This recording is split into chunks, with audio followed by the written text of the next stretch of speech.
being where I am right now and going through life experiences that I'm going right now makes me wonder what I would have done differently if I was back in my 20s, if I had the exact same mentality as I have now, what I would have done differently in my 20s, and what I encourage you, whoever's listening to, if you're in your 20s, think about the following steps that I'm gonna go over. First, a quick note, I'm not being judgmental. I have no regrets. I know some people are gonna say, oh, probably you wished you could have skipped a experience or two.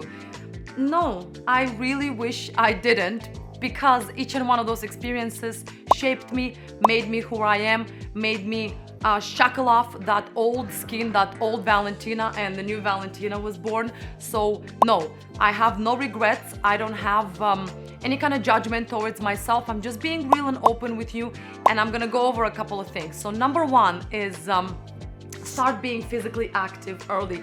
I cannot emphasize enough, and I keep saying it, I think in each and one of my videos, how important it is to be physically fit. Even if you had your children in your 20s and now you are 40 and your children are in their 20s, they're gonna have a very high level of energy, and if you want to do certain things with them, then you should be physically active. I'm gonna do a separate video. I've been doing for the last 6 months yoga, Pilates, and stretch every day. I think I missed like a day or two, but it makes a huge difference.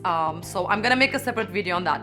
Going back to what I wish I would have done differently if I had my brain and my emotional intelligence in my 20s. So physically active is one of them, and you'll see if you are going to be physically active in your 20s, you're going to attract a partner who's physically active. You're going to attract friends who are physically active. So don't underestimate it. Number two, don't listen to anyone when it comes to what you should be studying. I cannot emphasize enough, again, how important it is to choose. Even if you're not sure, if you have a vague idea of what you would like to study, then go for it. Don't listen to anyone else. Everyone has their own path, everyone has their own desires, their own views on life. But when it comes to education, when it comes to studying, if you can, that's what I tell my children. If you guys need a year off, if you're not ready, if you don't know what you want to study yet, then don't push yourself just to study anything. Better wait. It's so much pressure we put on our kids today when they're 16 to decide what they want to study and what they want to do for the rest of their life. That's so unrealistic, and it puts so much pressure on them, and they feel like trapped. Oh my God, I have to decide. I'm grade 11. I can see it on my son now. I feel how much pressure and how they feel overwhelmed and how they feel like they have to come up with something really fast because, grade 12 comes rolling and they need to start with their applications. So I told my children, and I wish someone told me that when I was choosing what I want to study when I was 16, that it's fine. It's fine not to know, and you can take a year off and you can study with just some basic subjects, and if you want to change later down the line, you can change it. Just start with some basics, or maybe you have a vague idea, then listen to that vague idea.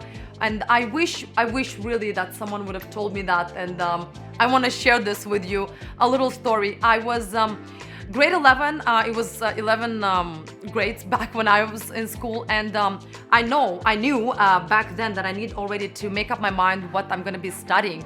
And I literally went with the first thing that struck me. I was reading a book at that point about a really cool journalist that was traveling around the world, and she was writing all these cool stories. And I thought to myself, okay, that's what I want to be doing, without even giving it a second thought. And this is a wrong approach, because you need to actually know to some degree what you want to study, as opposed to just doing it on a whim. So that's why I wish, and I did. I went to school and I did 2 years of journalism back home. It didn't get me anywhere. It just taught me how to speak in front of a camera, probably. I don't think I remember a lot of those lessons, but gave me certain confidence, and taught me English very good, at least as good as it is now. But yeah, I don't say that it was a wrong decision, but I wish I gave it more thought. Don't waste your time on dating, and I don't mean it in a bad way. If you feel like you want to have a partner, if you feel like you really are ready to start a relationship, then by all means. But when you're 16, 17, when you're all like 20, it's kind of early to give that much attention and to give that much emotional attention, because, there is that much heartbreak that you can take. So protect your heart.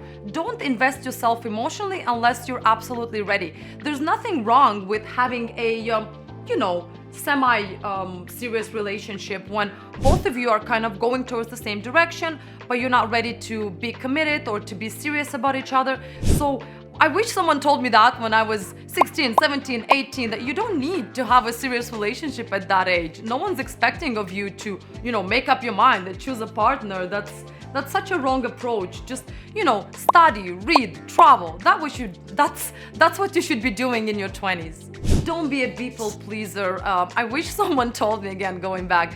My parents, they were around, but they weren't like a lot around because they were trying to make a living. There is no judgment, no resentment, God forbid. They did the best they could with the resources they have. But not having them around as much made us kind of grow up on our own and through books. That's why I encourage and I keep going back to the same point that you really should be reading a lot. Reading is going to improve your vocabulary. It's going to make you sound that much smarter, and you're going to have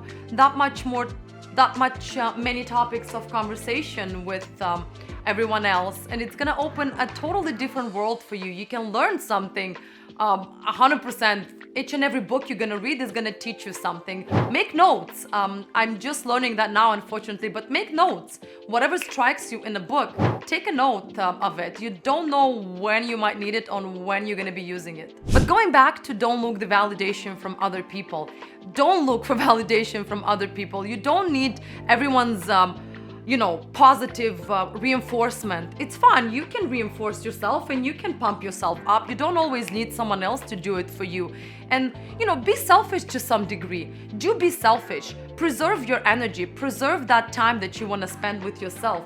Learn how to be by yourself.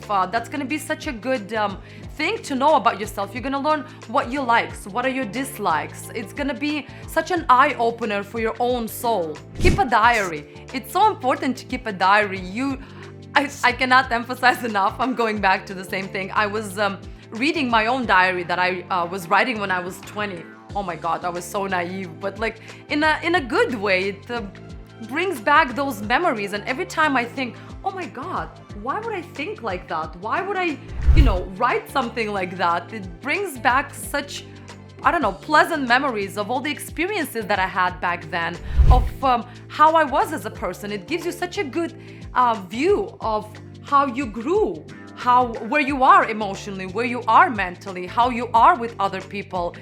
It's such a quick view of the past. I cannot stress enough. It's pretty cool. You should try it. Take on hobbies. It's really important to kind of have something to do outside of your circle of friends and family and everything.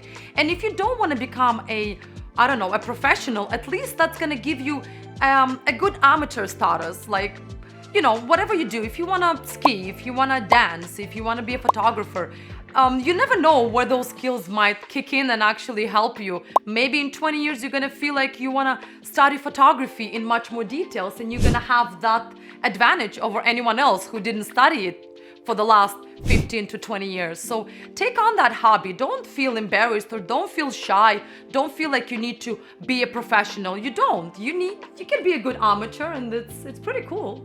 Okay, this one might trigger some people, but listen to your parents. Do listen. I'm not saying follow all of their advice, but do listen. I'm hoping you're coming from more or less stable family. Unless something is wrong, then don't listen to your parents. But if you're coming from a family like I do, I see where I should listen at this age and where I shouldn't listen. But thinking about 20 years ago, I wish I would have listened to my parents more, because they do know more. They do see through people. They see exactly. And going back again, my mom was telling me which friends she thinks I should keep and which friends she thinks I shouldn't. And I didn't listen to her. And this was such a big mistake on my part, because it ended up being exactly as she said. So your parents can see right through your friends, because they have been that age and they have seen it all. So when it comes to kind of people that surround you, listen to your parents. They can see from the outside much better than you. Travel if you get a chance. It's going to be such a great opportunity for you to see the world and then to share that with your children when you're older. We had the opportunity thanks to my father, he was a musician in a band. Well, he still is a musician, but back then they were much more active, and he would get contracts in Romania on the seacoast. And each year, each summer, he would have a contract in a different city by the coast. So that's such a great memory for me, because we used to go there as a family for the whole summer, or we used to go with friends and spend 2 months or like almost 3 months at the coast, thanks to my father. And that's such a great memory for me, and so many positive experiences happened during those summers. It was just for a couple of years. But if you get a chance and you have the possibility to travel, do it. It's gonna, open so many doors for you. This is one thing that my parents taught me, and I'm so very grateful, is how to take care of myself, how to shop for myself for groceries, how to change my sheets, how to take care of my environment, how to keep an environment clean. I didn't appreciate it back then, and I was so annoyed by the fact that I was always called on, okay, your room is messy or your closet is messy. Now I understand that, a clean environment gives you that much clearer view of what you have, of all of your belongings. And I urge you to do it, to make it as a trait, a personal trait, that if you know how to take care of yourself and of your environment, you will make that much better parent and a partner. Another thing that it's really important, and I wish I was pushed much more into that, is have a part-time job. If you are only relying for your finances on your parents, it's not always a good thing, because you never know when the tables might turn, and they will not be able to support you financially. It's always good to have something on the side. If you know how to keep a job, that's going to be such a good experience for future, further down the line, when you actually will get a full-time job. And it has its perks. You're gonna make some cash just for yourself. It's such an ego boost, now that I think about it, to be financially, to some degree, independent, not to depend on your parents all the time. Be safe and listen to your intuition, listen to your gut. It's extremely important when it comes to keeping you away from danger. Scientists call the stomach the second brain for a reason. There is a vast neural network of 100 million neurons lining your entire digestive tract. So trust your gut. And I keep telling that to my children, that whatever something feels not right, whenever you feel that, your stomach tightening, just run. You can explain yourself later. It doesn't matter who you are surrounded by. If you don't feel comfortable, if something doesn't feel right, trust your gut, trust your body. It knows how to keep you away from harm. Another thing that it's really important, don't be vindictive and don't be harsh with your words, because words can hurt much more than any kind of action. And I keep telling my children the same thing, that be very selective how you talk, how you come across, how you express yourself, because not everyone is at the same energy level. Not everyone might understand your advice. So if no one is pressing for you to put in your 5 cents, then better keep it to yourself. It's gonna you're gonna come across as a person who knows how to, bite their tongue from time to time. And it's such a good trait to have, even for any kind of future relationships you're gonna have. I guess what I'm really trying to say is be aware and be present when you are in your 20s. They're gonna go by so fast, and you don't know how your 30s or 40s are gonna turn out. Hopefully they're gonna turn out better than your 20s. But if someone would have told me these particular things, I'm sure I would have enjoyed my 20s that much more. Thank you for staying, and thank you for watching. Subscribe if you haven't yet, and I will see you in my next video.